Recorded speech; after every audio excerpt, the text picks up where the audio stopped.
Chapter 66 The Vale of Thorns Parts. I move past the fog with all the speed I can muster, not believing my own instincts. For a moment, I see nothing, hear nothing, yet I do not slow. Eventually, the mist fades and I find myself in a clearing.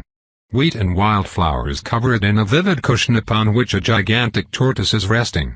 She is taller than I am, even with her legs splayed on the side. A figure leans against the marked shell with a relaxed posture and an easy smile. He is young again, with lean muscles and the eternally mismatched clothes. I stop in the middle, even more surprised. There is sun on my skin. Sun. Not the unforgiving fire that keeps me hidden and afraid, real, honest, July sun. I raise my head to see an endless sky of azure and lift a hand to cover the glare of the golden orb. A gift from me to you, as an apology for not keeping in touch. I am crying. 30 years. 30 long years, and now this memory that I will keep and cherish, untainted by the transformation. I would let you get a tan if I could, daughter of Thorn and Hunger. Unfortunately, we are on a schedule. My friend here cannot extend my stay for too long. How are you here? You are dead. Yes. Immediately, guilt makes me bend my head. Your body was fished out of the river by my son 2 minutes after falling in, and given a proper funeral. Of course, I would not come alone, nor let an alligator snack on my most excellent features. How could I let that happen? Don't you know? I can see the future. Of course. I chuckle merrily. I was right not to attack Anadole, and now I no longer have cause for regrets. I will still kill him though. What did you mean by pretender? The tortoise snorts and Nashoba's smile fades, his expression turning serious. We do not have time, I'm afraid. You can get that story elsewhere. I came because I have to tell you about your dreams. Of the future. I only had one since arriving in Marquette. It matters not how often you have them, only that the possibility exists. You had a seed of potential that would not have awakened while you were immortal, and a vampire's ability to grow such skills is immensely stunted. But there is a loophole, so to speak. As a devourer, you can take the essence of seers and prophets and use it to develop your own. You will need it. Can I force dreams? I think I did before. I saw the day battle at Black Harbor. That was a vision of the present, of events happening less than a mile away, and in which you were heavily involved. Other visions will be harder. As a general rule, you want to rely on mundane means as they are more reliable. The best use you can make of it is to keep an open mind and follow the current when it catches you. Do not fall into a trap of counting on them. It is not your nature to be a seer yourself, but let fate give you a helping hand and set you on the right course. Why do I need it? Nashoba smiles sadly. The world is changing faster than ever, and it will change faster still. Conflicts that have spanned millennia will soon find a conclusion. Yes, I am referring to the race between those two, and yes, there are more.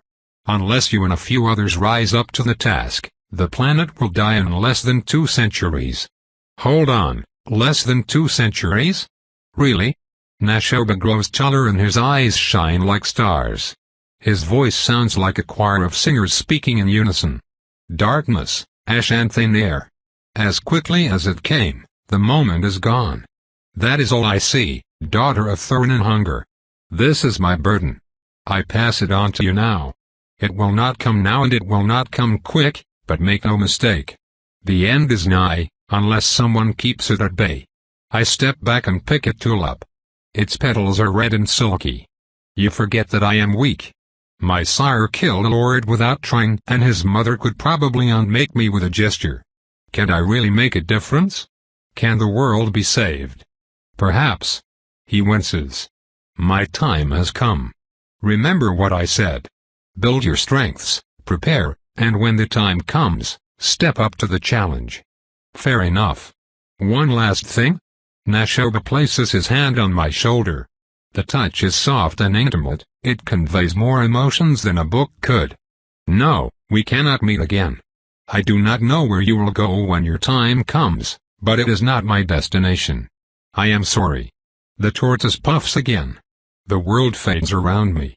Farewell, my friend. and good luck. The mist returns. I am once more in my garden. I decide to stroll along the garden, between hidden paths and statues. I try to forget what I know for sure happened. I refuse to consider it. He lied when he said perhaps. No, he was probably wrong. Probably. I wake up to a ceiling of lacquered wood. Jimena's cabin. I expected Spartan furniture aboard. Instead, each vampire-occupied room is lined with chocolate-colored planks varnished and polished to a luster, with assorted chairs, table, and cabinet. There are no windows and we are at the bottom, behind several layers of reinforced doors. Between those precautions and the guards, it would take an immense effort to eliminate the squad. To kill us, one would need to catch up to us, board us, and fight through well-trained and well-armed guards. Then, they would need to escape as the men have instructions to scuttle us if it looks like the battle is lost. The intruders would have to dive and recover the sunk sarcophagus through the wreck and then blow them up before night comes. A daunting prospect. Despite those many measures, the most secure defense of the ship is still its anonymity. The steamboat carries carefully vetted goods and people aboard. It appears, for all intents and purposes, like any other ship sailing this great river. Truly, we are in good hands. The luxury is just an added bonus. I sit up and look around. Jimena's fortified coffin is at the side of the bed, and the woman herself is reading, already fully dressed. I am only wearing a modest shift to sleep. Good evening, sister, I say. The poor woman frowns and her hands flex on her book, the claws scratching the cover. Her lips draw into a line. Enough, I add with a smile. I told you it is fine. And I still disagree. I should have been here. I stand up and shake my head, giving up on the argument. Do we have any plans for today? No. It will still take 1 day at our current speed to reach our destination. I suppose I can tell you now, we are going to New Orleans. I stop in my tracks. Fret not, I told you this was not related to you in any way. You did. Since I have nothing to do, I was wondering if you were willing to answer a few questions. Naturally. We can start here, then we should go outside at nightfall. If I enjoyed being cooped up like this, I would have become a nun. I make full use of this opportunity to learn more about my world, or what will be my world if I can finally stop being delayed. There are about 120 vampires on the continent, an extremely low number for such a large territory. Half of them renounced their allegiance while the others are autonomous branches of existing clans, bound to the rules created by the speaker, Constantine. The man himself is an intriguing character. Jimena describes him as a talented mage versed in several schools, a rarity among our kind. As a progenitor of his own bloodline, he was a master upon first waking up and had immediate access to singular amounts of essence. This, combined with his personal guard, allowed him to enforce rules that the European clans agreed to. Jimena reveals that it was much more profitable for them to set up the New World as a neutral ground where clans could peacefully make money, rather than cross the ocean and dedicate great resources to subduing a progenitor, just for the privilege of being piled on back home by competitors exploiting their weakness. As for his bloodline powers, no one knows for sure what they are, and he has yet to sire a spawn. All she knows is that he dislikes bureaucracy and politics, preferring research which might explain how Anatole managed to get the kill order out of him. For all his apparent leadership flaws, the Accords are still an exemplary framework. Under their light rules, clans have a margin of liberty for expansion and covert actions, while large-scale conflict is heavily restricted. I am surprised that such an ass. Such a person could create good laws and fail to implement them until I remember that the gap between being good at theory and simply being good is an abyss. Jimena then goes on to explain that the Cadiz, Econ, Lancaster, and Roland clans have territories while the others have yet to come. There are less than 10 lords and ladies, which again, is very small. When prompted, she informs me that the difference between them and the rank of master is the ability called Magna Arca. It apparently channels our essence and a pure expression of power that breaks the rules of reality. Each power is expressed differently and reflects the personality and skills of its wielder. On top of that, lords usually have access to soul weapons, which I learn are the vampire's crystallized essence, given form by a crafter. There are only a dozen such crafters in the world, and they're untouchable. The vampire will raise a hand against them, and they can travel everywhere even in time of war without fear. I inform Jimena that I saw Suarez use his power. I know, she answers with a smile, he told me all about it. His power makes a few of his strikes unstoppable. Incidentally, there is a Roland Lord whose power makes him invincible for a short period. There are standing bets as to what will happen if they clash in battle. I bet the world will break. Silly woman, she scoffs, how would you collect on that bet, then? I learn more about masters next. Now that I can manipulate my essence, there is something I can do that I never considered. You can sire a spawn, though I would strongly advise against it. Not only would it be poorly received, but it would weaken you for a very long time. The older you get and the more concentrated your essence is. The more powerful the essence, the less time you need to recover from siring someone. How is it even done? Once you have made your choice, you can let your instincts guide you, or so I have been told. You concentrate your essence in a few droplets of blood which your spawn must drink 3 nights in a row. The process is highly unpleasant, though it has a few advantages such as keeping the recipient alive through diseases and wounds that will kill most mortals. I shiver. Agony, cold, thirst. I push the memories away. I am sorry. It is nothing, I force myself to say. Becoming a master did not erase all scars. Even my cold mind still reels from remembering those nights. Yes, in any case, once the process is started, it will end with a drone or a corpse. Or rarely, as a fledgling I suppose. It is night, let us take a stroll along the gangway, sister. We link arms like the best of friends and enjoy the summer evening. I used to do that with Constanza when I was still human. She is a grandmother now.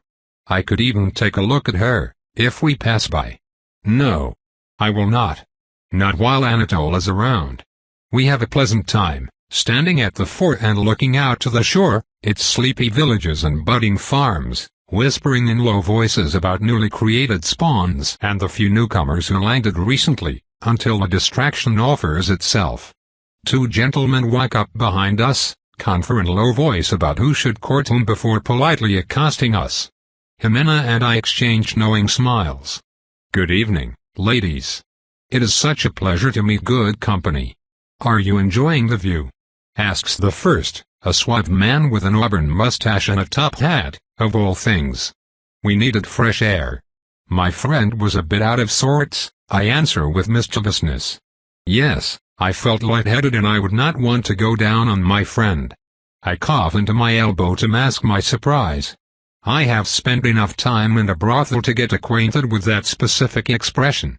Note to self, never try to tease Jimena. She plays dirty. If I may, perhaps you should sit down as well, adds the second, broad-chested and sporting impressive sideburns in an old-fashioned suit. I apologize if I am stepping out of bounds, he continues. I am a medical practitioner. It comes with the job. Oh, not to worry, I add, she's healthy as can be. My family doctor says I could live forever, Jimena deadpans. You two seem very close. Oh, but where are my manners? I am Francis Levine and my doctor friend here is Frederick Schuyler. Pleased to make your acquaintance. The pleasure is ours. I am Marianne, and my friend is Jimena. No last name? Asks Francis with a smile that shows he does not feel rebuked. For now, I answer. You two are quite close, Frederick observes. We are. I reply. Like sisters. Jimena adds. We spend a few minutes in banter, the two friends asking us questions and us dodging them with an air of mystery, until Francis exaggeratedly shivers. It's a bit chilly, are you not cold? Francis asks with a convincing expression of concern. Now that you mention it, the front of the boat is a tad windy. Come Marianne, we would not want to catch consumption. My blood runs cold at the very thought. We have been competing with puns since the start of the conversation. I will admit that Jimena is winning. Quoth that witty Frenchman Victor Hugo, puns are farts of the mind, and shame wars with amusement within my heart. Say, how about we continue this conversation in our cabin? We have a bottle of... Francis, exclaims Frederick, shocked, this is entirely inappropriate. We do not mind, we are convinced that you will not do anything untoward, answers Jimena. I nod in assent. Frederick looks a bit flustered and possibly a bit scandalized, though he is too polite to object. Together, we make our way down. Half an hour and a pleasant meal later, we leave the two resting comfortably with an empty bottle on the table and extremely fuzzy memories. Aisha is waiting outside for us. In civilian clothes, she wears a surprisingly colorful dress with Middle Eastern influence and a heavy shawl with which she masks her lower face.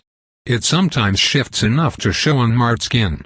Whatever causes her to hide herself, it is not disfigurement. She bows elegantly and addresses Jimena. Knight, Anatole requests your presence in the command room. There have been developments. Do not be alarmed, I will keep your ward company. An elegant way to tell her to get moving and that she will be my watchdog. I appreciate the politeness, if nothing else. Jimena frowns, but she cannot disobey a direct summons. At least, not without reasons. You will be with Anatole, I remind her. Realizing that she will be keeping an eye on the cause of my woes, she relents and leaves with one last warning look towards her colleague. I almost jump and claw off the petite woman's face when she grabs my hand. Her eyes are wide and convey a sense of urgency. Quick, I don't have much time. I know you have no cause to trust me, yet I beg you. Please follow me. And then she drags me through an alley and down a set of stairs below deck. We pass by a patrol of guards who ignore us after a quick glance into a smoking room, mercifully empty at this late hour. She practically slams the door closed and locks it. The stench of cold cigar is omnipresent, though the leather couches and warm tones are pleasant. She turns to me and bows deeply, to my surprise. Forgive me. Our window is short. Her tone is clipped and her voice, lower than I remember and a bit coarse. I must present you with two gifts. But why? There is no time. I am Aisha of the Amaretta. I will help you. Set you on the path. Now on to the first gift. She takes out a sharp silver knife. Ambush.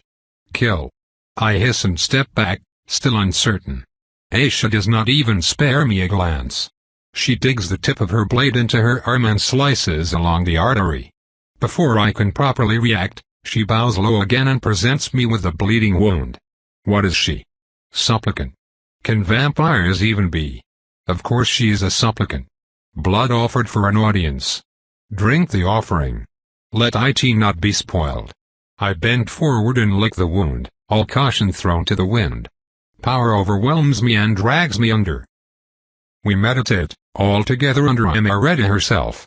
She will never stop, but we come and go as we are needed, as we are sent away on missions or to recover. She needs us to help her focus, and she needs us to alter the world, to carefully influence it for better outcome. Once, it used to be for our own development and power, others be damned. Now, it is for survival. The world as it is, a complex network of information expanding horizontally. The world as it could be and will be, a great pattern of data expanding outward and upward, to infinity. Instants turning to seconds, turning to minutes. Flow so dense and complex, we only perceive it in a use and ever-changing shadows. For us, following it is as impossible as predicting a pattern in the flames of a roaring bonfire. For her, it is the wave on which she sails and we are her helpers. It is beautiful. We could lose ourselves forever in the myriad of futures that exist and flourish and die as potential becomes certainty, and certainty becomes fact. She chides some of us who fumble, let others go and be lost forever. Is it punishment, or reward? The more time passes and the more I have doubts. The tapestry is shrinking. The infinity of time and space is closing on us. It is not a sign that the world shall perish, but that we will. Something, or somebody, is clipping our wings. Week after week, month after month, our future narrows and dies. For hours now, I have been following our mother on a specific task. She sorts through strands as I do my best to assist her focus. Suddenly, A pair of vivid green eyes turn to me and my concentration shatters. Go west, past the ocean. Seek the spawn of the devourer. Set her on our path. I gasp and open my eyes. I sit in a circular amphitheater in the heart of our sanctum. On the rafters, other masters sit behind the vestals who sired them, and in the middle of it all is an open casket. A prone form lies surrounded by fresh lilies. Her skeletal face is at peace, or so I thought. As I watch, a tiny droplet of blood the color of midnight pearls at the edge of her aquiline nose. I leave the room with a hurried step. I pull back. Wow. That was abstract. I have no better words for what I felt. The sense she used is not something I possess. The memory of using it as naturally as if I had been born with it is disconcerting. I do not have the time to consider it further. The small night collapses into my arms. Supplicant. Speak. Aisha gasps through her shell and grabs my shoulder with her hand. It takes her a few moments to recover. When she does, she stands back up at a respectful distance, as if nothing had happened. I shall teach you how to control and develop the foresight you have. I shall speak for you during the eventual trial that will set you free. In return, I ask you for one favor. Do tell. I need you to prevent my death, which will happen 2 nights from now. Ah. That is surprising. I cannot promise to save you. I can promise that I will do my utmost to do so. I will not make false promises like I did to that redhead under the governor's palace. That is enough, she says. She silently walks to a couch and collapses in it with cat-like grace. Outside, a trio of drunkards tries to open the door before giving up. We wait in silence until their laughs fade in the background. I suppose I should tell you more. We have been summoned because all contacts were lost with Clan Lancaster. What? Please, stop smiling so openly, she scowls. The possible loss of our kind is not to be taken so lightly. I respectfully disagree. It looks like she wants to argue then thinks better of it. I don't care about the Lancaster being vampires. They could be talking unicorns from Atlantis that I would still dump the whole lot of them into the nearest volcano, given the chance. I would sell Melusan to the Order of Gabriel for 3 pennies and a rusty fork, and I don't even eat. Hell, if I were in a room with Moore, Nirari, Semiramis and 2 pistols, I would shoot Moore twice. Aisha continues her briefing with a noticeably darker mood. They were in conflict with a major spellcaster group called the White Cabal. We have so far ignored the Cabal, as they are defensive in nature. They mostly track down rogue spellcasters, and they are surprisingly effective against the Order of Gabriel. It appears that the Lancaster drew their ire, due to their aggressive recruiting practice. Let me guess. They abducted one of their members and turned them? As far as we can tell, not just any member. A well-appreciated enforcer and defender. The Lancaster expected the Cabal to lay low. Instead, they rallied and brought the fight to New Orleans. That was a week ago. Since then, we do not know what happened. It is not unusual for a house to go dark during an all-out fight, but never for that long. Constantine asked us to move in just in case. His caution proved warranted. Ooh, go dark. This is also very mysterious and exciting, and the Lancasters could even be dead. Could this Cabal truly have taken out the entire den? Unlikely, but possible. Some houses grow complacent and many of Lady Moore's resources are nothing but rejects. I frown. Present company excluded, of course, she adds hurriedly. Well, she's not wrong. It just stings when someone else says it. Pray tell, do you know how you will die? I do not. Only that it will be violent. You appear in the strands where I survive, so your contribution is required. Fair enough. So, no matter what there will be a fight. It is inevitable, though the details are blurred. Could you not just refuse to join? She glares coldly. Would you? Of course not, I reply with a smile. Well, this should be interesting. Let's start with the most obvious. Say, Aisha, is there any way for you to conveniently have my weapons around when things go to hell? I'll see what I can do. In the meanwhile, take this. I stare at her offering. That is a deck of cards. Yes. Texas Hold'em? 3-card brag? Omaha. Aisha TSKS and lightly slaps my hand. This is not a standard deck. I can play tarot, no worries. Will you stop this? She hisses. This is a vision deck. It contains 12 pairs of opposite concepts.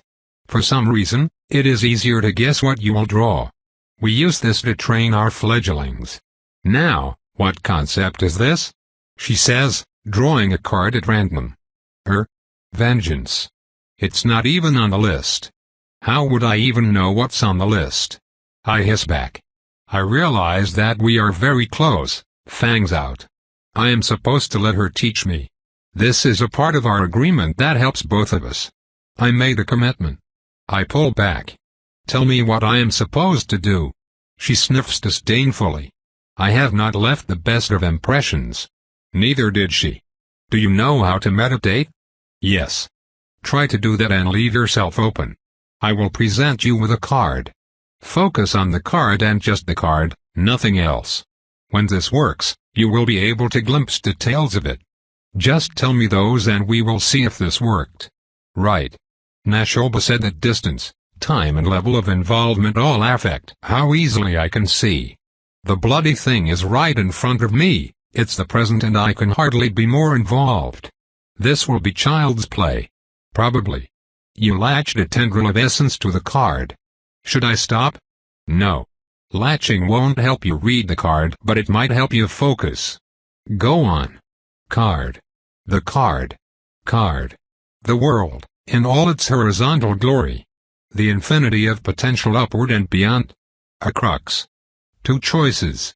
One branches from immediate satisfaction, the other, from maturity. The second choice leads to a better path. I will need to act out of character. It will require forgiveness. Ow. I collapse forward. Aisha prevents me from hitting the floor by steadying me. I grab my head to ward off the beginning of a terrible migraine. Something sticky rolls to my lips. Forgiveness is not in the list, although I can tell you saw something. Come, let me guide you to your room. You need rest. I don't know who I will have to forgive, but if it's Melusan, we're all doomed. Chapter 67. The sweet sunrise docks without issue. Nobody challenges us as we walk down the gangway, which should not be happening. I was joking earlier, but perhaps it is true. They may all be dead. Without a word, the knights and their staff form a small convoy, and as we walk directly to the residence of the Lancaster clan, I do my best to hide my reaction. I do not recognize the city. The mix of blacks and whites is the same, and French is still prevalent, yet now German and Irish have joined the mix. Gas-powered lamps have popped up from the ground and added their unwavering light to the lanterns and candles, reflecting on the gold and silver of jewelry on wrists and earlobes. Fashions clash and compete in a carnival of colors. The smell of spice, alcohol and sweat has not changed, but it is now multiplied to match the tide of humanity clogging the streets, glad to be out after a day of suffocating heat. Only the architecture, showing hints of Spanish influence, has not changed so much yet. The city has grown and fattened formidably. I knew that the world would move forward without me, yet being subjected to irrefutable proof of the march of time still troubles me. And now is not the time to lower my guard. I trail behind the squad of knights, with Amina at my side and mortal workers at the back. I half expected them to look like a military squad mid-operation, but it seems that my disdain for Anatole is clouding my judgment. They move seamlessly in and out of the flow of people. Anatole is the rich scion of a merchant family, while Aisha is a meek girl on an errand. Alaric is the smiling rake, robbing hearts and catching the attention as he goes. Alec plays the role of the silent thug, on his way to ruin someone's evening and quite possibly, their kneecaps. He does not need any acting skill for that. They fit in. Only someone who would know to look for them could identify them. They do not even walk at the same speed. Without incident, we leave the view carré behind and walk to the outskirts. The night gradually takes back its right and the deafening din of people lowers to a murmur. We come across fewer people and those who look at us lower their eyes and scurry away. They have good instincts. The Lancaster's mansion is dark. Anatole lifts a fist and after a quick series of signs, Aisha and Alaric disappear to the sides. Alec recovers a shield and axe from a crate. I check around. The last bystander is hurriedly deciding to change path. Hey, all the vampires in the squad have a name that starts with an A. Truly, Jimena does not belong. She should quit this silly notion of upholding the law across the globe and join with me instead. I am interrupted in my subversive thoughts when the rest of the team moves forward. As a prisoner they are not authorized to leave behind. I have received clear instructions on how to proceed. They can be summarized as follows. Stay right behind. Don't get in the way. In fact, don't do anything. Also, shut up. The language was a bit more flowery, but the meaning was clear. As soon as we pass the outer gate and the manor proper is in view, I can tell that something has gone wrong. One of the double doors of the entrance lies slightly opened and there are visible traces of damage. I can smell a faint scent of old blood beneath the usual roses and cedar. Anatole signs again and the others move. They stop at the threshold, inspect it for traps and get in. After a few moments, I join them. I have never seen the main hall so deserted. The place is empty and smells of dust and a bit of rot. There are no lights. A lone decorative amphora lies on the door, smashed. The door to Bartuin's study lies open. The squad is somewhere, silently clearing the place. Their aura is masked and they are silent, so I am not sure where they went. Slowly, I approach the study. I notice that the door has been forced. The office is wrecked. Someone went through it with methodical violence.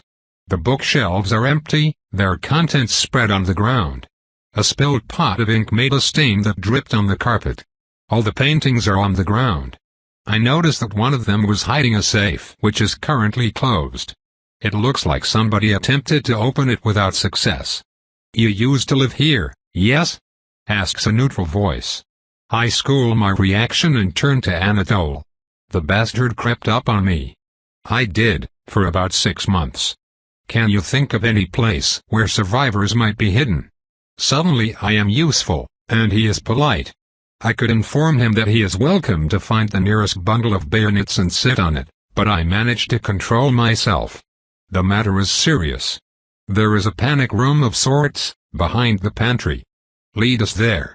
I pass him by and make my way through the ground floor with the rest of the team in tow. Aisha and Alaric join us from the side alley, quickly signing what I assume is the code for I ain't found shit. We move quickly and silently. Since I have the lead, I am extremely careful. There are no traps though. No steel lines drawn across the corridor, no hidden powder charges and no magic. Nothing. What I do find are blood spots. People died here, but their corpses were disposed of. I open the pantry door carefully after checking through the keyhole and sniffing it for good measure. I focused on my hearing in case somebody trapped it like that priest trapped his home back in Marquette. Still nothing. The pantry itself is well provisioned and from behind a cupboard, I hear breathing. Something warns me and I move my shoulder before Anatole can touch it. I refrain from hissing. He is not looking at me but at the safe room. The squad carefully deploys while Alaric and Aisha remain in the corridor to guard the rear. Anatole slowly slides the piece of furniture aside. It moves on prepared railings with little noise. Behind, we find an empty room and in it, one of the cattle in maid uniform sobbing uncontrollably. She stinks of old fear and sweat. She also relieved herself in one corner of the room. The stench is horrendous. She disgusts me. We make cattle by removing from them what we appreciate in humans. The irony of despising our own creations does not escape me. The mewling human is still cowering as Anatole lights a lantern. She takes in his dark countenance and her tear-marked face turns ecstatic. Oh master, thank you. Shh. Tell me, what happened here? Yes, of course. Where to start? This place was attacked. Ah, yes. The White Cabal found us. You know about them? I do. They assaulted during the day. The guards were quickly overwhelmed. Their vicious soldiers fought with no mercy. I was so scared. Go on. They killed Sophie. She forgot to lock herself, she was just slumbering in a bedroom upstairs. Hold on. There were 7 Lancaster vampires here when I arrived. 8 if you count the one that died in the fortress. I killed Charlotte the Fat Sow when I escaped, and Lambert and Marquette. Sophie the Nitwit died here. That only leaves Moore, Meluson, Wilburn the Rapist and Harold the Bully. By the Watcher, I'm halfway done. What an auspicious night. They failed to locate the others since the resting chambers can only be opened from the inside. The cattle continues.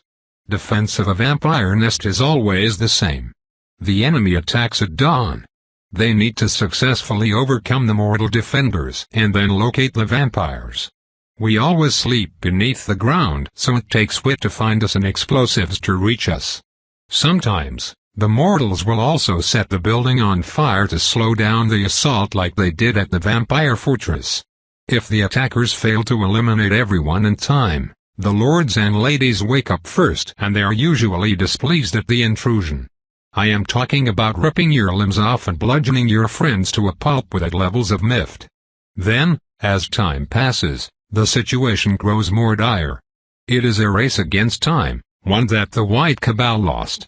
People who attack a fortress during the night are simply suicidal. The mages escaped quickly when they realized they could not get at our masters. They left the unarmed ones alive. How very humane of them. I will have to remember this weakness. At night, Lady Moore ordered the others to pursue the Cabal and exterminate them. One of her mercenaries successfully managed to track the retreating group to a small hamlet northwest of here called Tristchas. Meluson was put in charge because Lambert is still not back from hunting that deviant. A Lancaster calling me deviant. Pot, meat kettle. I hear Jimena scoff lightly at my side. Thank you for the support, sister. What about Lady Moore? Asks Anatole. After the others were gone, she evacuated the building with Baudouin, the new fledgling and a few others. I don't know where they went, I swear. The squad leader is silent. I can tell he disapproves of a lady leaving this insult unanswered. I can only assume that he and Moore are not acquainted, or he would know that she does not have a speck of honor. She does, however, care about her reputation. There must be more at play. Anatole does not react at the mention of a fledgling. He already knows of her poaching activities. Why are you still here? Anatole asks. I knew you would come back. I am here to serve, master. The cattle says with an empty smile. Her eyes are full of blind adoration. Most likely, she is too far gone to live by herself. Of course. You have done well. I can tell what is coming.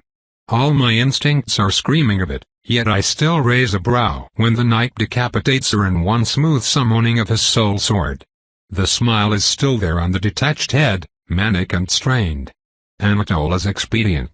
I am not sure if I approve of the waste. On the other hand, she would have slowed us down. We follow protocol. Then we go after the attack group, he continues. The others nod, and we depart. It turns out that protocol dictates that any compromised lair must be purged. As we leave, I turn to take one last glimpse at the blazing inferno engulfing the manor, enjoying every second of it. The devouring fire cleanses Lancaster presence and my memories from this place, the flames climbing up to the heaven in a great roar. They cast strange shadows on surroundings that used to be familiar and that I am now leaving behind. Yes. Enemy things set on fire. Beautiful. I could watch this all night. It's only missing a screaming Lancaster or two roasting on a pit to make it even more interesting. I could also laugh maniacally. Fortunately, I am a mature and devious master vampire and I have no need of those artifices to feel satisfaction. It would still be nice though. Ah well. Our steps carry us northwest through swampy ground and slums resulting from rapid expansion. Both the Mississippi to our south and Lake Pontchartrain to our north conspire to make the air humid and oppressing. Our mortal followers fan themselves despite the late hour.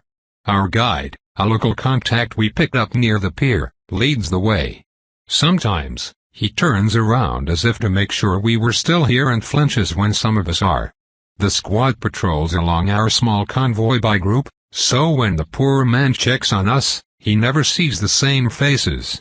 The others come and go without a noise. After 2 hours at a brisk pace we come in full view of our destination. Tristesse is a dump. It also means sad hunt in French, which I hope is not prophetic. No more than 200 people live here at any time, piled in squalid houses centered around a central pair of workshops and a small church. Our guide informs us that the city provides cheap ceramics and tablecloth for the whole region. I will admit that Marquette was not much to look at, but even I can tell this place reeks of misery, of people barely eking out a living. There is no paint, only a few decorations, and piles of refuse litter the place. I smell the stench of rubbish and filth even under the acrid scent of smoke. That is the other important thing. Tristesse was the scene of a recent battle, of which traces can be clearly seen. Plumes of black fumes dot the city. More indicative of vampire presence, the church is missing, presumably collapsed. Form a camp. Hide, Anatole orders, and the mortal assistants move to the side of the road with well-practiced ease. In the meanwhile, the knights pick up their gear and leave for the seclusion of a thicket to get changed. Ah! I now realize that I can never join their rank. Ever. Now dressed in their armor and fully equipped, they spread out and disappear into the dense woods surrounding our destination. Jimena, Aisha and I are left behind, advancing at a sedate pace. The Vestal has her staff out and I feel magic coming from her, though it's extremely subtle. I use the downtime to lean towards my sister. So, HRM, do you always get naked in front of each other when you don your armors? Just like that? By the eye. You ogled us, didn't you, you little pervert? Did not. Alaric has such a perfect butt. She adds dreamily. Well, it's rather nice I suppose, I answer before slapping my mouth. Jimena does not say anything. Her gotcha grin speaks for her. I got manipulated by Jimena of all people. Arg. I really need to focus or I'll never manage to save Aisha tonight. I keep silent and look around until we enter the village proper. The outer ring of houses has been barricaded. Furniture and bags of half-finished cloth are in the way, yet there are no signs of violence here. The entire setting is bizarre. It looks like the city was ready for a siege, but no one warned the authorities. It could be Lancaster influence at work or else, something more sinister. A hoot sounds to our right. We leave the first of 3 concentric circles of houses behind and move towards the sound. We also encounter our first victim. A white cabal combatant, Jimena comments. The dead man is set against a wall, head bowed. He wears a white jacket stained with blood caused by multiple chest wounds, delivered with a blade. Sloppy work, that. A broken musket lies by his side. He does not have any gauntlet that I can tell. Not a much then, I whisper. Not all of the white cabal can cast. Their ranks also contain foot soldiers. Do not underestimate them, their training is comprehensive and they are dedicated. I nod non-committally. I rarely underestimate my opponents to start with. We go on and I keep looking around, searching for any signs of hostility. I find none. What I do find are blood tracks. A lot of people died here, yet only a few bodies have been left behind. They could have run out of time to clear out everything, I suppose. My unease grows as the strangeness of the situation only increases. There is a lot here that makes little sense, and so I keep searching around for hints. I inspect every house we go by for runes, in case our foes manage to hide the spell's auras. I check every window for movement in case they successfully mask their presence. So far, nothing. It takes us only a minute to reach a taller house closer to the center, moving low and fast. Our destination is grander than any other edifice we saw so far. Why, the planks are even a bit varnished. The proprietor attempted to imitate Victorian house architecture with modest means and poor judgment. The resulting horror is what I would expect if a skinwalker could turn into a building and were caught mid-transformation. It even smells a bit similar. There really is no accounting for taste. Shaking my head at this embarrassment, I follow the other 2 inside. The rest of the team has converged into a living room of sorts. Honestly, I would just call it a surviving room instead, it is far more fitting. The furniture is made from wobbly planks, The couches are slightly decrepit and there is a dented tea set on a table near the entrance. As I enter, my nose revolts. At least half a dozen people died here, less than 3 hours ago. The blood is still sticky. And in the middle of the room, there is a conspicuous pile of ash. 4 gone, 3 to go. Report, says Anatole. The other members speak in turn. I learn that all the houses are empty, that there are tracks going out of the town's only road, to the north, so the population was presumably evacuated recently. The church is completely gone, but the pot factory still stands, and its entrance and few windows are heavily warded. Of the Lancasters, there are no signs. I do not pay much attention as the others exchange ideas on how to breach the workshop. If somebody is going to kill Aisha, taking us by surprise is still the best solution. I focus and look outside through windows. And I find something. Excuse me, I say, and the knights turn to me. Before Anatole can tell me off, I point at a nearby house and say, I would like to inspect this ruin. They all turn to see where I point at. My target is a half-collapsed home near the main road to the north, slightly closer to the center of the town. The destroyed church is right next to it. I'll go with her. I want to look at their defenses, says Jimena. I am once more grateful for her continuous help.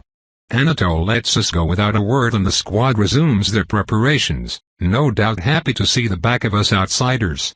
Now that being an absolute tit interferes with his chances at survival, Anatole has been unusually amenable. I shall enjoy it while it lasts. Jimena follows me out. We move like shadows from cover to cover. At the edge of the road, she stops me. You do your thing. I want to look at the workshop. I nod and return my attention to the place I chose while she climbs a tree to get a better view. I did not choose the place at random. Nothing happened so far, and the city is empty. The Lancasters no longer have the numbers to kill Aisha, so the White Cabal are the most likely culprits, especially since they killed at least one of their attackers. If I want to know more and get some measure of warning, I need to gather information, and this is the best place to start. The edifice in front of me shows extensive signs of battle. The logs that form its walls are pockmarked with bullet impacts and singed by more than a few spells. A White Cabal corpse lies near the entrance with half his head torn off, killed as he was getting in. I move across the road and through the door. The smell warns me in advance, but the spectacle is still impressive. Inside, I find at least 4 tracks of blood where bodies have been dragged out. There is also a pile of ash. 5 down, 2 to go. I am just a little bit worried now. Besides the ash, only 1 body is left, and he is not White Cabal. Decked in a leather armor dyed black, the man is young and athletic, with a short mop of raven hair. He fell against a pile of rubble then to the side. The cause of death is a bullet to the temple made by a small caliber, one of the many wounds on his person. I count 3 blade cuts and another 2 firearm shots besides the last. One that broke his left arm and another that grazed his flank. He went down fighting in a puddle of his own blood. When I see him, I feel an inexplicable sense of loss.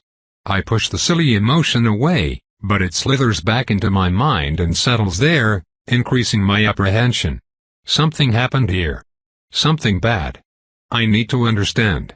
I notice that on top of an elaborate rapier, the fallen warrior also has a mage gauntlet of exquisite facture. A patch on his shoulder bears the stylized L that Lady Moore used as a seal for her important correspondence. A quick inspection reveals nothing else. No notebook, no convenient farewell letter. Frustrated, I close my eyes and open myself to other senses. The stench is nothing unusual. Blood. Sweat. Feces. Spent gunpowder. The night is as silent as it can be in the middle of summer. A pulse of magic comes from behind the man. At first, it was so weak that I dismissed it as a remnant of the numerous spells cast here, but I should have known better. I should have recognized the cold aura. I do now. I pick the corpse under the arm and lightly lift it, before placing it carefully on his back.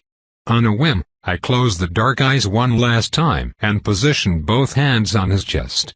This simple gesture makes me feel better, and I now realize why. The man fought to the end, and with his dying breath, covered another body. A shock of red hair and pale arm dotted with freckles emerged from the rubble, previously hidden by the fallen warrior. Melusen, saved by the sacrifice of her vassal. I removed the heaviest logs of wood crushing her body, uncovering it. Her petite figure was covered by the female equivalent of the Lancaster leather armor. I pull a few sharp spikes from her body, flinging them away with droplets of black blood. It takes only a few moments for her regeneration to kick in, as the wounds were not too serious. A caving in her skull pops back with a nasty sound and she blinks awake. She takes a deep breath in and whines in a broken voice. Uncaring of her surroundings, she crawls on the ground, then on her knees towards the prone form. She keeps trying to breathe and say things, but only dry coughs emerge from her tortured throat. When she has reached her vassal, she sits on the side. With a shaky hand, she approaches a wound in his chest, then another, recoiling every time as if worried to hurt him. Her eyes finally find the hole in his head. The shaky hand collapses into a fist, with which she weakly hits his shoulder. Then, she pushes on the body and tries to make him move, show signs that there is still life. It takes a few seconds before she gives up. Her head dips until they touch forehead to forehead, and she wails. Her voice is weak and broken, so low that even Jimena should not be able to hear it. For a few minutes, she only cries, suffocates, then cries more. Her claws hold the fallen vassal's armor in a death grip. Eventually, she stops. When her face comes up, blood drips freely from her eyes and on the dead man. Finally, she notices me. Her eyes find mine and she chuckles. It is not the laugh of amusement, but of someone who has gone beyond grief and emerged on the side of madness. No words are spoken. She bends her head, silent. I understand yesterday's intuition. Forgiveness through a shared loss. This is what this is about, and the true question. Can I forgive her for who she is and admit that we now share something in common? Is this it? Preposterous. Absolutely ridiculous.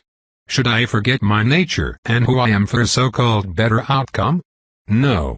The very notion goes against all I have done, against everything I am. We nearly do not forgive. We get even. No amount of pain and suffering will erase the debt, unless we inflict it ourselves. With that said, there are several ways to get even, and I do believe it is time for the smart one. As amusing as it is to see you crawl on the ground, I must interrupt you, I say.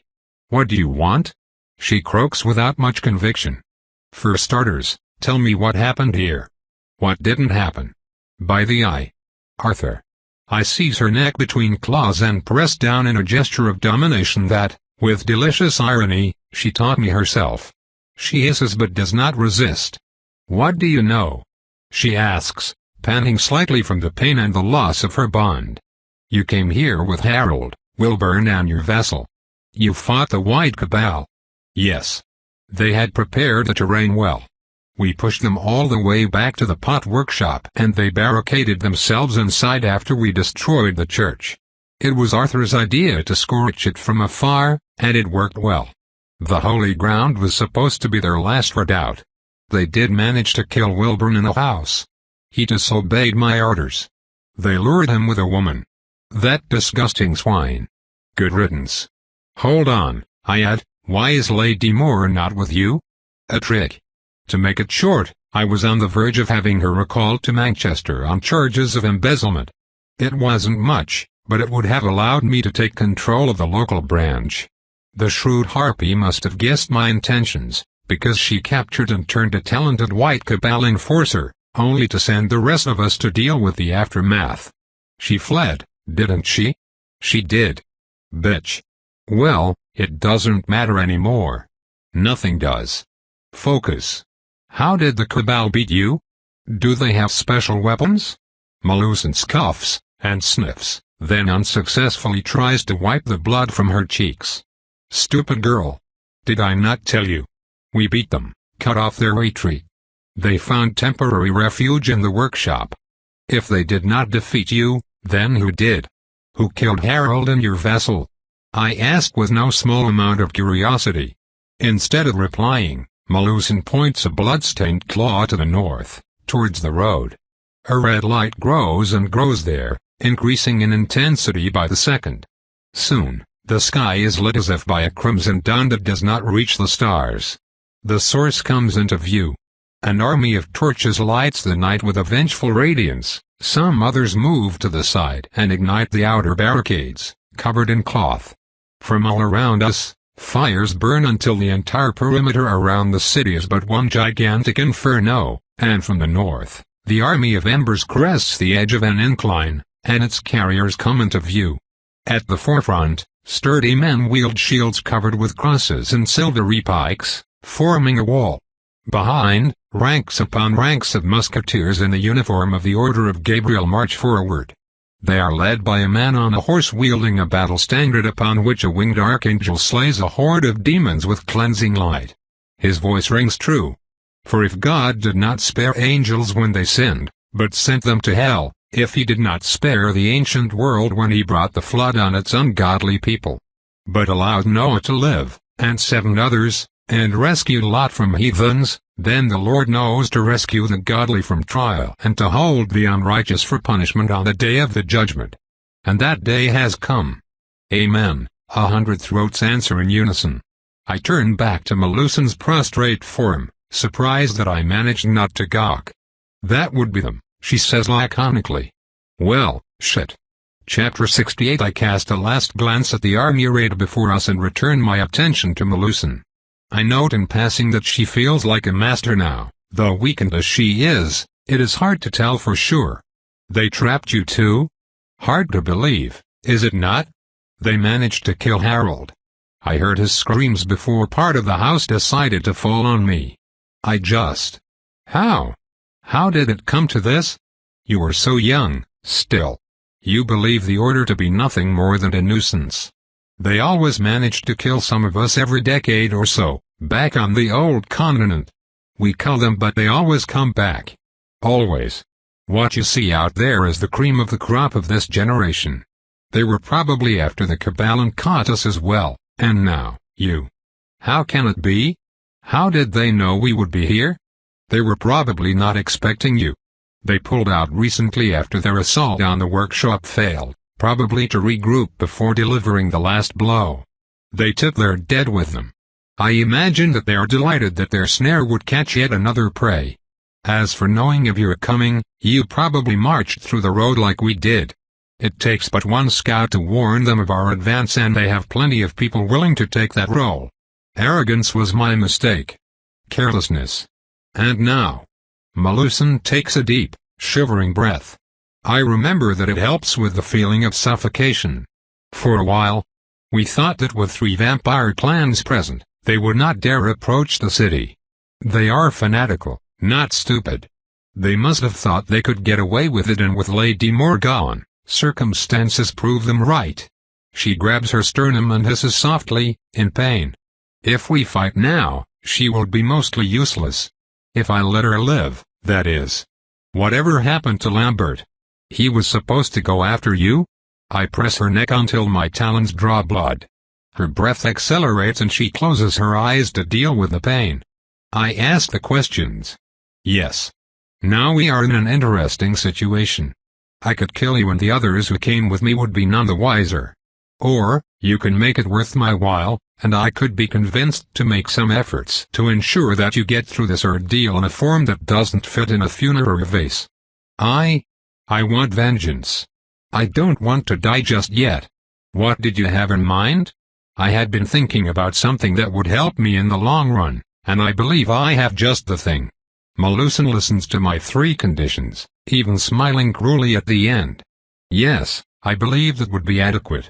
And well deserved by all. Very well, I consent, and I have to admit, I expected you to demand something truly demeaning of me. We do not all enjoy seeing our opponents crawl at our feet like the miserable worms they are. She stares. All right, I do also enjoy seeing my opponents crawl at my feet like the miserable worms they are, but since you still have access to resources, and because you are one of the most devious, spiteful, and vindictive painted trollops I ever had the displeasure of coming across, I figured I would at least try not to give you undue causes for revenge. That's more like it. And don't you worry, you mongrel-born Nirari meathead. Among those I wish to flay alive, you do not even make the top 5. Excellent. With our truce firmly in place, I drag the filthy degenerate harlot up and we calmly make our way back to the knights. The first condition is that she will let me have her blood once she has recovered, something I need to demand a lot more often if I ever hope to get powerful enough to stand against the mightiest lords. The second is that she will help me in battle, once, in the moment of my choosing. The last is for the hearing to gain house status. I have no doubt that I will be acquitted, so I require no help for my trial as a rogue, but the hearing will take place just a bit later, and Jimena made it clear, in no uncertain terms, that the Lancaster were a crafty lot. Even if they do not reclaim me, they could still demand compensation for my loss, and this is not something I want to waste time on. We cross the street at a sedate pace, not trying to hide. The workshop harboring the Cabal remnants is not in view anyway, while the Order troops have blocked the only path out of the fire, content to let us roast. There's barely any wind, so it should take some time for the flames to reach us, but the air is already heavy with smoke and, more unsettling, the smell of roasting meat. While we move, I think, we need a plan to get out. The Order blocks the only access, and they will shoot and pray away whoever gets close. Even the knights would have difficulties breaking through that perfect setup. In fact, I believe Aisha will die if we try it. We need a way to cancel that advantage. Jimena jumps down as we pass by her tree. Her expression is somber and does not improve when she sees who I help limp along. Color me surprised. Did not expect me to make it, did you? Asks Melusan with a raspy voice. I expected you to survive the mages, but not my blood sister's wrath. Melusan's eyes widen. What Jimena just did was to freely acknowledge our bond. It is a mark of support despite the political cost of doing so, something that genuinely pleases me. Ah, Jimena. You were so stupid. In a cute way. We came to an agreement. I reassure her. Is that so? In any case, I have finished scouting the workshop, though obviously it matters little now. Does it? I wonder. It could work. For now, we should return to the others. Time is short. Yes, forget about Dawn, we will be ash before 2 hours pass. Jimena and I drag the skank with us and find the squad where we left them. Anatole seems preoccupied, a sign of how serious the situation is. Ah, you are here at last. Who is this? He asks, pointing at the weakened vampire between us. A survivor, replies Jimena, from the Lancaster force. There are no others. Melusan does not object. She is staring in the distance, sometimes taking deep breaths. I see. I will save my questions for later. For now, we have an emergency. I hereby change the parameters of this mission. We shall break through the Order's army and retreat back to New Orleans, where we will find shelter for the day. So, how are you going to do that? I ask, curious. Anatole frowns, then remembers that my security is his responsibility and keeping me in the dark does not help. We have well-established strategies for assaulting well-entrenched Order troops. Let me guess, don't? If looks could kill, I would be lying on the floor right now. With a supreme effort, Anatole retains his self-control. Not all of us will turn tail at the first sign of danger, he retorts. When required, squads will attack using their speed and the terrain to force a reaction, harrying them as they waste their bullets on our fleeting forms. So long as we are not cornered, victory can eventually be ours. Aisha will not make it. I may not either. So, a frontal assault is the plan? That sounds stupid. Unless you have a better idea, wench, we should go now while smoke offers us a measure of cover, Anatole replies with a voice dripping with contempt. I do, in fact, have a better idea. Everyone stops moving. No one does a mobility quite like vampires, I think. Anyone entering now would have to take a moment to realize we are not statues. And? What would they be? Asks Anatole with regret. Yes, imbecile, you should not have given me such an opening. A truce with the White Cabal. Melusan's breath hitches in her chest and I look towards her, but she does not even lift her head. I remember the horrible void I felt following Dalton's loss, and I only managed to assuage it by consuming the depleted essence of half a village, something that only Devereux could manage. I will credit her for not whining. I suppose the strumpet has some spine after all, it is just a shame that it is not attached to a heart nor a brain. Anatole looks almost relieved. And here I thought you would surprise me. Enough of this, let's go. Hold. Anatole's eyes widen in shock as he realizes Aisha was the one to speak. Even Alec shows surprise on his bald rock of a face. It costs us little to try. She continues with a timid voice. I will not tolerate insubordination. I said, let's go.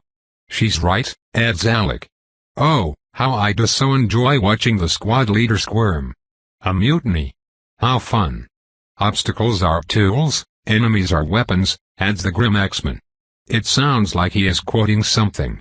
Anatole appears to consider. We carry a lot of meaning through body gestures, when we want to. Alaric is currently neutral, but Aisha, Alec and Jimena all cross arms, which is a clear sign of disapproval. I remain neutral. I do not want to squander my chances of fulfilling a promise for the pleasure of needling that bastard. After a short consideration, he concedes. Very well, you may go and discuss terms with them, though Jimena will guarantee your safety. Keep in mind that every minute you waste, the fire spreads and our window of opportunity shortens. I nod and exit the room, Jimena in tow. To my surprise, Aisha comes after me. Wait. I have what you asked. What I asked? Oh. My weapons. Here you go, she announces with pride, and hands me my dagger. Dagger. Aisha, what about the rest? I only took your proper vampire blade. Not the rifle. You know, the thing that would have let me take pot shots at the order and snipe down their leaders? Thin their ranks? That rifle. But fat lots of good that toothpick is going to do, proper vampire blade, she says. The audacity. I am sorry. Does this mean? The proud knight looks completely dejected. Pa. Elite group indeed. It means nothing, I reply. I'll make do, as always. I turn around and my sister and I make our way to the fortified workshop. A dagger. I swear. Well, nothing to it. Time to implement the next phase of my plan and try diplomacy. First, I need information. What can you tell me about the Cabal's hideout? Everything is heavily warded except the walls, though it's mostly rushed work. The points of ingress are the windows, the office entrance, the wagon entrance and the cellar. The windows are shuttered and barred, and the office and wagon gates are both to the front of the workshop, so the approach has no cover. The cellar door is the most heavily fortified and it's made out of steel. There are no easy ways to get in, and I suspect they may shoot you on sight. Any chance of them surviving the fire? None. Even if the workshop was not made out of wood, it is not the flame itself that kills mortals, but the smoke.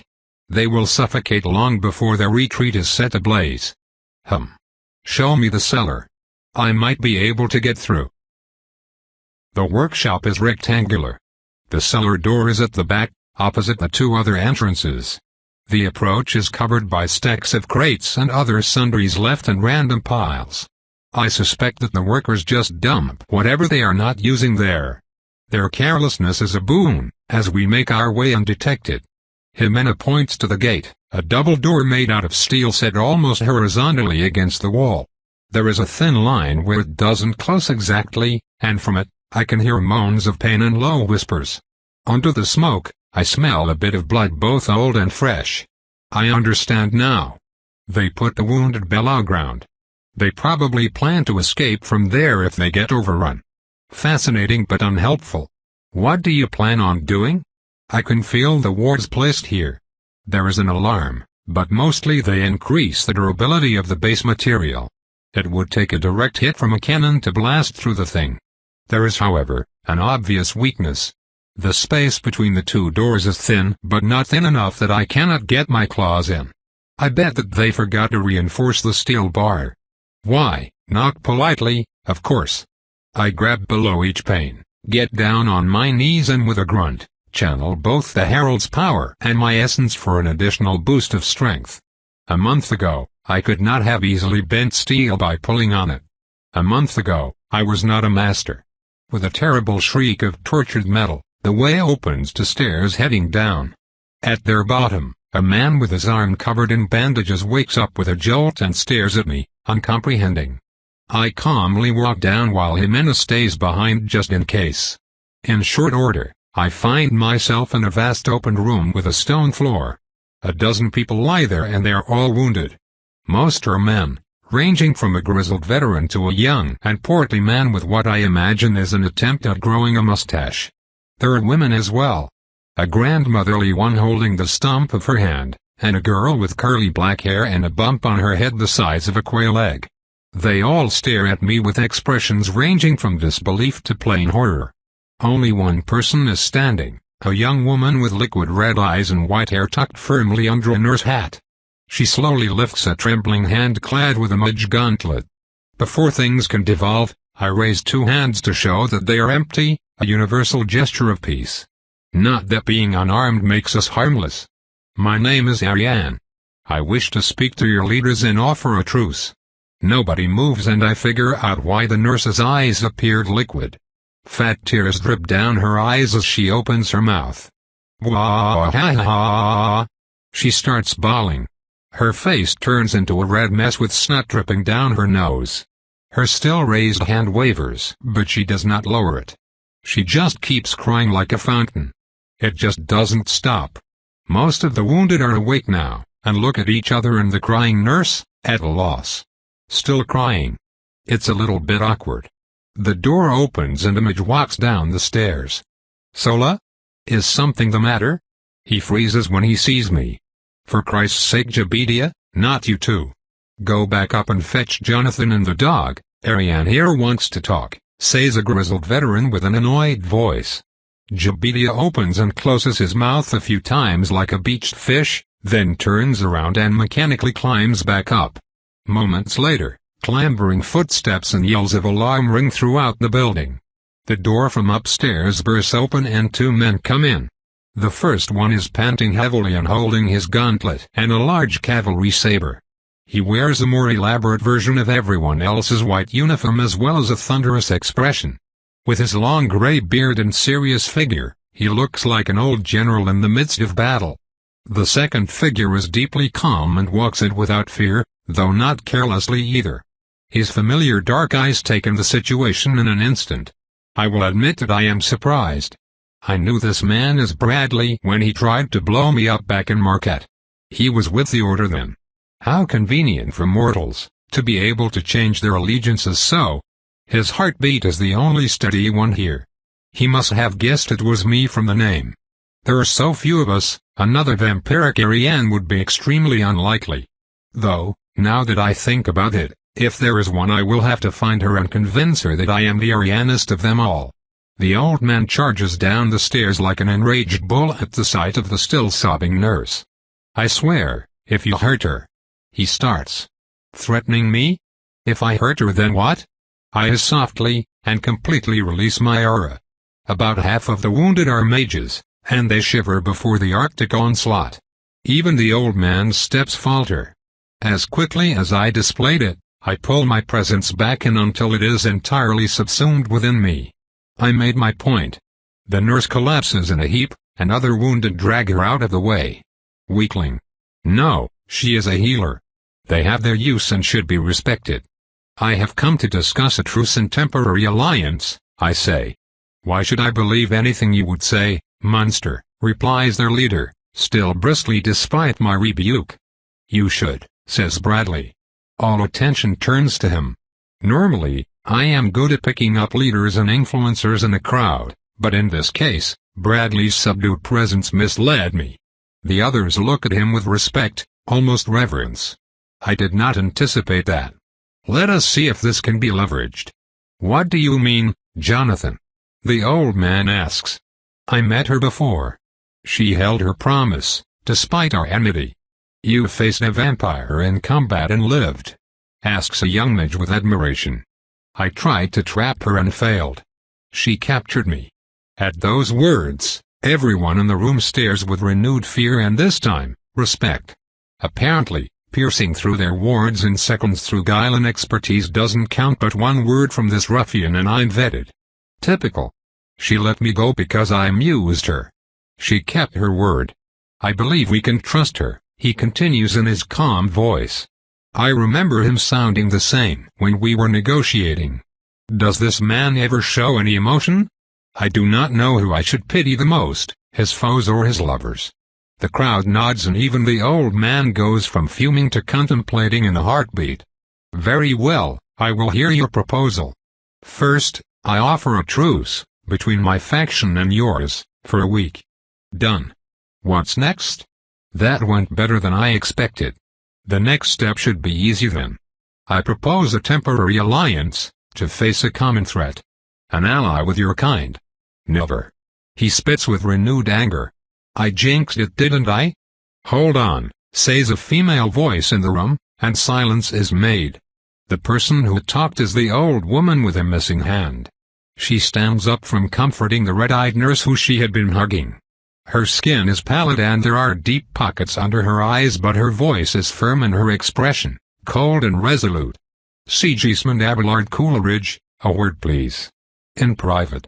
The full name treatment? Somebody is in trouble.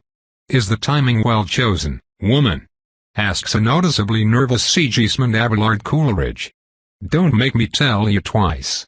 The gloves are off. The proud warrior leans towards his spouse and they confer in whispers. I can hear their conversation perfectly well. It is the age-old debate. On one side we have can we trust them? And I wouldn't be caught dead working with vampires. On the other, we have all those kids are going to die from your stubbornness, you pig-headed fool, and one more hour and you'll be caught dead all right. We have no choice. I'll leave them to their arguments and return my attention to the former Gabrielite. Is Gabrielite even a word? Whatever, it is now. So, Bradley. I go by Jonathan now. Jonathan. Is that your new identity? I ask with amusement. In fact, that is my real name. H.M. It tastes like the truth. How queer. Could it be that he is more honest about his current alliance than the past one? How did you come to be a well-respected member of Image Group? They would certainly be looking at your past allegiances with distrust, I remark in a low voice, low enough that the crowd looking at me with a mix of wonder and fear lean towards us in an amusing attempt to eavesdrop. I told you I was tracking a group of evil magicers. I remember. I followed rumors and gruesome crimes to their hidden base. The White Cabal was investigating them too. That is how we made contact. I am surprised that you would willingly reveal yourself so. I did not. I took 2 of them for a scouting party and captured then interrogated them. They told me of their allegiance. I decided that we could benefit from working together. That could not have been more than a year ago. How come this dog believes you? The Black Dog is the head of the military in any White Cabal cell. Coleridge is in charge of this war party. He seems to hold you in high regard. When I joined, they thought slinging spells equaled fighting. I proved them wrong. They opened to non-mages and varied their training afterwards. And this is your doing? This assault on the Lancaster? Being trapped? Jonathan smiles so lightly that some would have missed it. His smile has a sad and fragile quality that makes me want to draw the ephemeral moment. I commit his face to memory, for later. If we make it. I recommended against this assault. The leadership would not take the laws of Cyril without retaliation, however. I came because I knew I could save a few lives. An act of courage and sacrifice. How many of those ended up with more cattle for the clans, I wonder? Futile. Cyril must be the fledgling the maid mentioned. He is already changed and on his way to parts unknown, a member of Lady Moore's entourage. I understand their feelings all too well though. I would have done the same, had one of my people been taken. Before we can continue, the couple returns. The woman sits heavily, with a clear wince, while the Black Dog walks up to me. He is quite tall, and draws on his size and girth in what looks like an attempt at intimidation. I am not amused. Aggression. Dissuade or punish.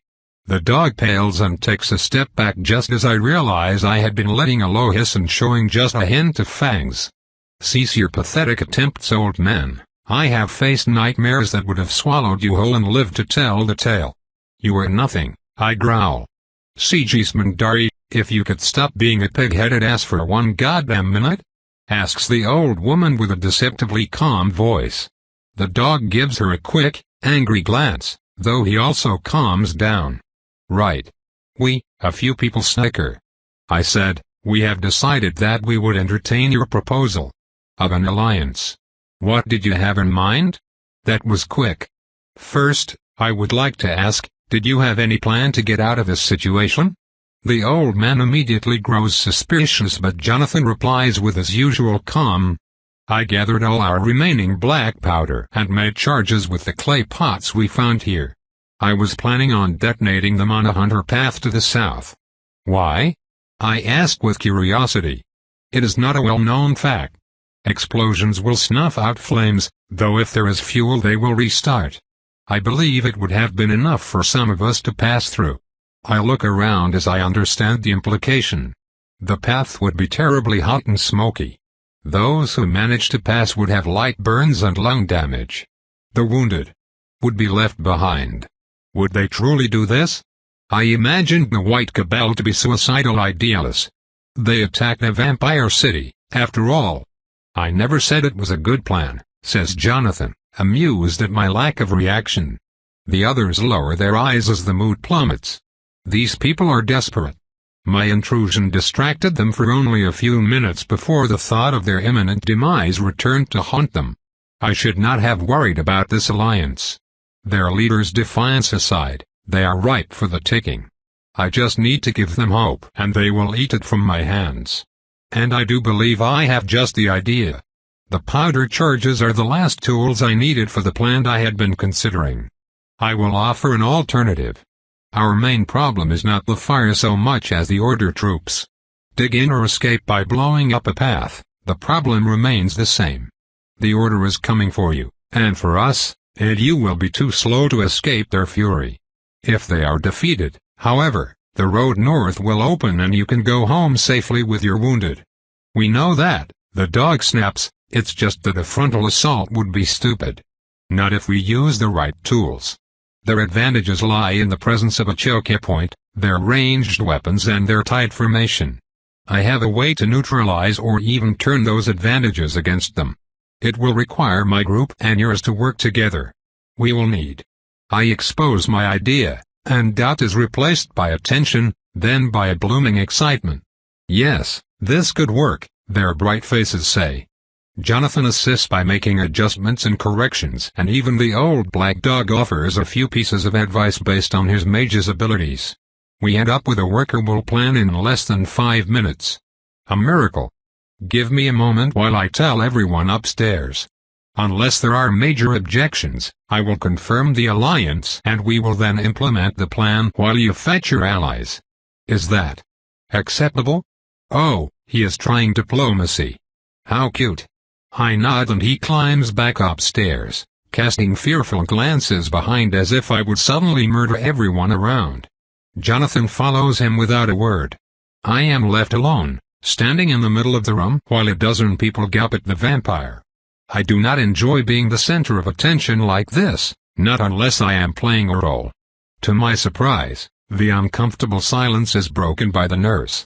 I remember that her affliction is called albinism, and it makes her sensitive to sunlight. We have something in common, then. How could I not feel you? Your presence was hidden, she asks with a vaguely offended voice. She probably blames me for her public meltdown. Before I can think of a proper answer, I find myself misquoting Sinead.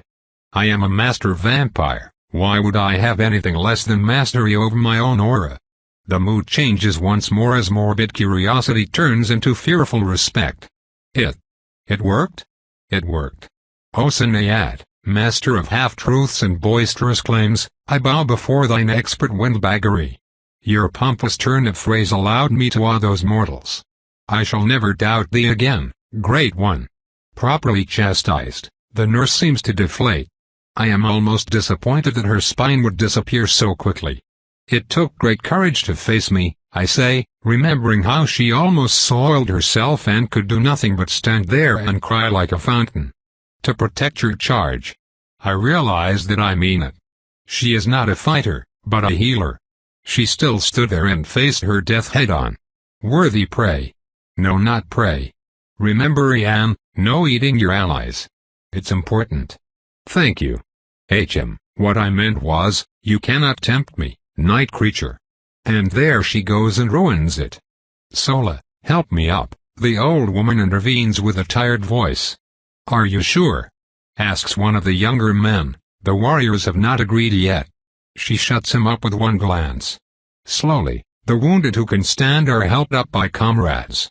Nurse Sola closes her eyes and a pulse of energy expands from her chest. The power spreads around the room harmlessly, and I now remember what is missing. Corruption. Anytime I walked around a field hospital, the stench of opened bowels and souring wounds would assault me. Not so now. It smells of fear, pain and blood, a scent that I am accustomed to. The rest is missing. Is this some sort of healing magic? Interesting. I can understand why the Lancasters would shop for talents among the Cabal's ranks.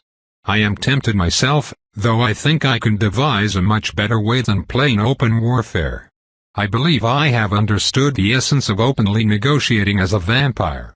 Since it would be insane to work with me from a mortal perspective, I merely need prey finding themselves in absurd circumstances and appear as the sane choice. Like I just did now. It would be mad to walk through a fire, leaving wounded behind in the vain hope to escape an order war party. The world has grown insane, therefore doing insane things is the path to salvation. I am no longer a fledgling harried by the thirst. I can establish working relationships with the powers that be, and they need not be vampires. I return my attention to the present when Jonathan pops his head from the upstairs door and addresses me. They agreed. Meet us in front of the workshop. So cavalier. Addendum to the previous proposal, I shall establish working relationships with the powers that be and teach them proper manners. Being surrounded by a blazing fire and outnumbered by fanatics sworn to your destruction is no cause for such wanton vulgarity.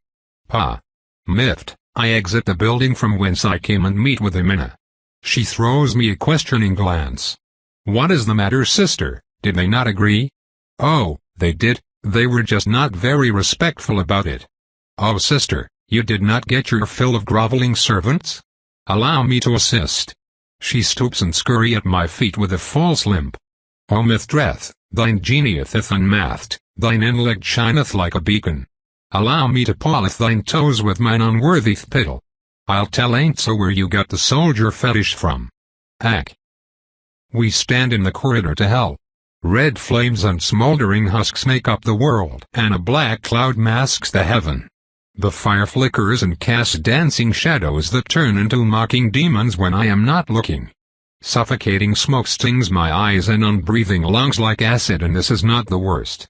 The only egress is forward, through disciplined ranks of well-trained, well-equipped, and dug-in vampire killers, and this is not the worst either. No, the worst is the heat, a physical wall that crushes my mind and body like a cover of lead. It wipes my mind and bends me with its domineering presence. It tells me that I do not belong in this world, that I need to be purged. It tells me that my clock is ticking and sooner or later, it will get me. The heat will consume me and only ash will be left behind. To move is torture, to stand is agony, and yet I trudge forward. No sweat can protect me from the inferno's rage. Even paces away and through my cover, it still sends embers to kiss my bare skin, blackening it like paper. The dark voice in my mind screams and harries me. It wants me to run, to find the darkness and cold that will welcome me in its blessed embrace, yet I endure. I must. Ping. A silver bullet hits the warded door, causing a small vibration to travel up my arm. For one instant, I falter and the improvised shield drops a bit. Hide. With a hiss, I bring it back up. Hold, the order commander screams, and no other shots are fired. Even with my senses, I can barely hear him over the roar of the fire, the creaks and groans of the dying homes. We move forward. I am at the head of the formation, with Amina and the squad's brawn by my side. They hold torn-off doors and plates facing forward, like Roman legionaries of yore. The weight of those covers is beyond mortal ability to carry, and this is where we come in. Our steps are slow and measured to prevent gaps from appearing in the improvised wall. Behind us and to the sides, carriages loaded with wounded and covered with tarp protect the flank from the implacable heat. Behind us, mages walk low. Their faces are covered in wet rags and they stay close to the ground with tears dripping down their abused eyes. I must have been insane to propose this. Perhaps I should have listened to Anatole when he announced he was not a glorified shield-bearer for sorry massive uppity megalings. Ah, who am I kidding? The knights would have suffered the most. This heat is too much, even for them. It assaults my mind with the urgency of my situation, of how I am fighting my own nature. No training will ever allow me to face this without dread. Steady now, Jonathan says with a hoarse voice. His voice drags me back away from the panic. I focus on putting one step in front of the other. Fire. I know, me, shut up. 50 paces. We walk along at a steady rhythm. We had no time to rehearse, and we will have no second chances. I lost track of where we are. I dare not check through gaps to see our progress, lest the wall be disrupted. I can only stare at my boots and take another step forward, and another. My entire existence is reduced to that, and biting down whenever an errant flake adds yet another small burn to my growing collection. One step, silence my screaming instincts. Another step, keep going. It goes on and on. It never ends. It never stops. My arms hurt. Halt. I almost miss the signal and need to take my foot back. There are sounds from around us. The order has broken formation? I put the shield down, in case some order bastards decide to shoot my toes off. I bend and look through the hole where the handle used to be. A few outliers wearing heavy coats are trying to flank us. With their back to the flames, they slink at the edges. They are trying to enfilade us. Shields take a step forward, mages at the ready, says Jonathan in a calm voice. The first flanker finds a gap and lines up a shot. Fiery bolt. Someone roars, and the Gabrielite is skewered. A few others rush to the side and take pot shots, but most of them are lost against the sides of the carriage. The order's formation is working against them. The flankers have to move out of cover to get in position while our mages can fire safely and, more importantly, en masse. The order commander realizes it and resents his order. Back, tighten formation. This is it. Shields up, forward, says Jonathan firmly. I realize that the temperature is dropping. We are doing it, we are leaving the fire behind. And now, in front of me are those responsible. Ah, yes. Soon. Very soon. Stop. We are so close. I can hear the Gabrielites' heartbeats, their controlled breath and the horrid prayers they mutter to themselves. They have spears and we don't. They have powder and we don't. Their shields will stop our spells. We have to charge through, and when we drop our shields to do so, they will unleash a barrage that will mow us like wheat. Or so they think. Now lob 'em! Screams Jonathan, and a dozen improvised powder charges arc over our heads to fall among them. Cries of dismay echo as some foes run, pushing others away and disrupting formation. A few pick up the heavy clay pots hoping to send them back, in vain. Jonathan is a master artificer and his fuses are perfect. The homemade grenades explode. Blood mist erupts in the enemy ranks as limbs and innards rain around. Their discipline is momentarily weakened by the incredible shock. Now, charge! Bellows Jonathan. Finally.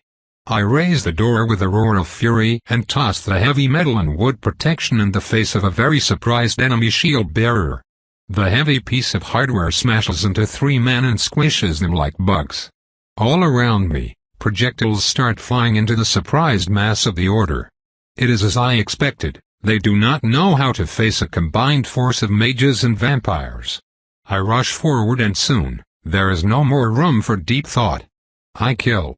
Slice up and down, slide under a man to avoid a shot, steal a pistol. Get pushed back by faith, slash a heel on my way down, gut a man on my way up. Throw the body on my foes, shoot a man yelling orders, stab and maim and roar and bite. You wanted me, I am here. My essence sings as the air overloads with the smell of death and blood, the din of battle and the screams of men and women in a fight to the death. They do not break, they do not flee. They stand and fight. They rally and regroup. We are not facing bandits but dedicated and well-trained groups. Worthy foes. Pain in my flank. An errant bullet found me. I steal more guns from standing men and corpses. Slay the leaders, claim their heads. The other knights are zipping across the battlefield.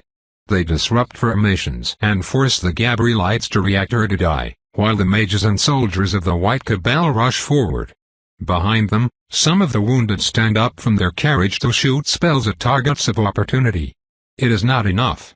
Here and there, our mortal allies fall to bullets, blades and spears. As I watch, the old woman with a missing hand moves in front of the nurse. Her chest explodes in a red mist and she falls, face twisted in pain. Aisha has an arm missing. Alec is spilling black blood with every movement, his stature making him a target through sheer size. And I realize what is wrong. Alaric, Anatole, Jimena and even a weakened Melusan are at the edge of the battle on the other side, fighting defensively while Alec and Aisha, though bogged down, slowly make their way to them. The vampires are not fighting to win, they're fighting to escape, and they're right. This is the smart thing to do. Our alliance is not formal, we are fighting the same foes and that is all. We never said we would stay. I lose my focus for one instant and am rewarded with a bullet punching through my shoulder. HSSS. Hurts, damn it. I can't. I don't know what to do. Aisha pulls through with Jimena's help but as I watch, Alec finally takes a bullet to the back of the head and falls forward. He is immediately surrounded by shield bearers while a man takes out a silver spike. Not happening. I move forward and grab a dead Gabrielite with a loaded pistol. I channel the Natalis and werewolf essence as strongly as I can and throw the corpse. Prayers are not enough to stop their dead comrades and the line collapses backward. I aim and shoot the would-be slayer through a gap in their defense. Anatole is there in an instant. He takes Alec by the foot and extracts the heavy-set man as if he weighed nothing. I follow. The world cools down and darkens. The vampires made it out, even Aisha. The Cabal is bleeding and dying behind us. I stop.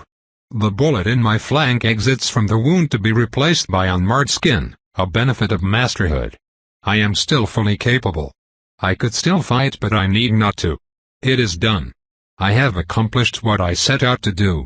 All those I wanted to rescue made it out and the rest are but small fry. I can go now, leave the fire behind and rest in the gold-leafed and baroque buildings we call our own, and yet, I will not. This is wrong.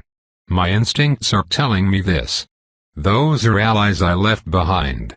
I obeyed only the letter of the agreement, not the spirit. Those mortals by our side displayed bravery and gallantry in the face of certain demise. They're worthy. They are. They're mine. After a fashion. And the day has not come that I will give up what is mine to those bigoted pricks. I turn around and face the world painted red, and for the first time since the beginning of this battle, my instincts and mind align. This will be dangerous, yes, but also exciting. I will face this horror and I will defeat it. My essence sings and my heart pulses once. I feel a hum of approval from the Watcher. It likes it, I think, when I do what I live for no matter the cost. I know what to do now. I whistle and from behind, the heavy stomp of dark hooves sound like war drums. The other vampires stop and watch with blank masks as I stand aside and grab the harness as she goes. A true Bond nightmare. Aisha whispers in awe. Yes. Go Metas, go. For blood, freedom and gunpowder. I lean to the side and pick up a spear as we approach the melee again. The largest bulk of the order has rallied around their leader, a tall man bearing a battle standard. Perfect. A few heads turn when they hear the nightmare charging at their back, a few pray or scream to alert their friends, in vain. The leader turns, sees me. He turns across around. I roar. I throw the spear like a javelin. The projectile goes through his chest without slowing, then through the back of men facing the mages. Then Metis finishes her charge in their packed ranks. Physics plays its merciless role when the heavy steed's body impacts that of the squishy mortals. The back rank flies like pinwheels. Yes, we are where we belong. Meta steps into middle and, essentially, unleashes her bad temper. She raises her front legs and shortens whoever she lands on. Her back hooves dent shields and skulls as she kicks, and with each bite, she steals ears and noses. I am not idle either. I pick up a spear and protect her flanks, but soon our predicament becomes clear when the poor girl knees in pain. Someone shot her. You dare! I hiss and turn. A few musketeers have created distance and are already lining shots. I can't reach them. I will be too late. Then their heads start to fall. Jimena is here, picking those out of positions with ease. Come on, men, one last push. Screams Jonathan from the other side. And then, what I never expected happens. Fall back, a Gabrielite yells with authority, fall back. His men all pick up shields as they can and stop shooting. They grab their wounded and slowly retreat in a defensive formation, looking like a large turtle. I use the distraction to get back to the Cabal ranks. I stand down and check Meta's health. As I watch, a slash on her chest slowly closes. She will heal. I sigh as fear leaves me. This was too dangerous. She could have died. Is it wise for me to bring her in fights like that, where bullets fly while she does not have my speed? There is only one reasonable solution. I need to get her a full-plate barding, Dverger made, because I am not giving up on riding her into battle, and I suspect that neither will she.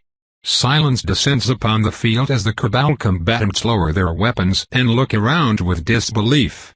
The battle is over. The night is ours, but no cries of victory sound through the night. There are only stares of disbelief and cries of relief. Only 15 Cabal orders are still standing from the group that must have been around 52 days ago. Many of the wounded will recover, yet they have still lost almost half their numbers. A terrible blow. I feel little pity for them. They were fools to attack to begin with. If Jonathan had not been here, none of them would have returned. I climb back on top of Metis and turn her around. Reddened eyes filled with grief follow us. I glance one last time at the old dog, holding the body of his dead wife. I care not, my task is done. Our bargain is fulfilled, I say, and ride out into the night. Tobe continued, thanks for last time.